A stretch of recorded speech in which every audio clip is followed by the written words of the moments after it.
जब हम लोग किसी को मेल भेजते हैं तो गूगल में जाकर मेल बॉक्स खोलते हैं। मेल बॉक्स खोलते हैं तो उसमें हमें सबसे पहले टू दिखाई देता है।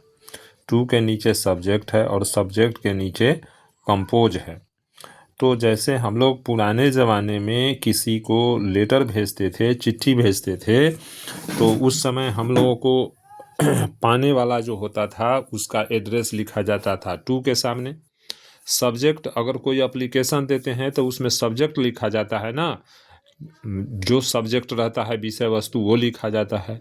और कंपोज जो है कि कंपोज में जो मैटर होता है वो उसका पूरा डिटेल्स लिखा जाता है ना।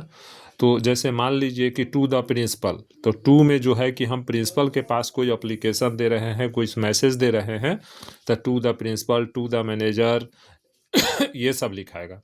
जो सब्जेक्ट है, अगर हम छुट्टी के लिए लिख रहे हैं तो subject for the leave of the ground, अगर प्रिंसिपल को दे रहे हैं।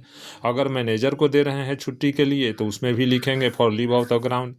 फॉर अगर लोन माफ़ी के लिए दे रहे हैं तो उसका सब्जेक्ट लिखेंगे और पूरा डिटेल्स लिखेंगे कि अगर लोन माफ़ी के लिए दे रहे हैं, मैनेजर के पास मेल भेज रहे हैं तो हमको कंपोज में लिखना होगा मेरा अकाउंट नंबर कितना है, आईएफएससी कोड कितना है, कौन सा ब्रांच है ना, क्या क्या हमको माफ़ करना है। अगर छुट्टी के लिए हम प्रिंसिपल को अगर कंपोज कर रहे हैं तो कंपोज में लिखना होगा कि हमको इतना तारीख से इतना तारीख तक, कितना तारीख तक हमको छुट्टी चाहिए।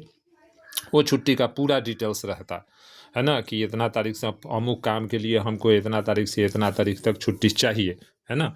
वो पूरा डिटेल्स लिखा जाता है।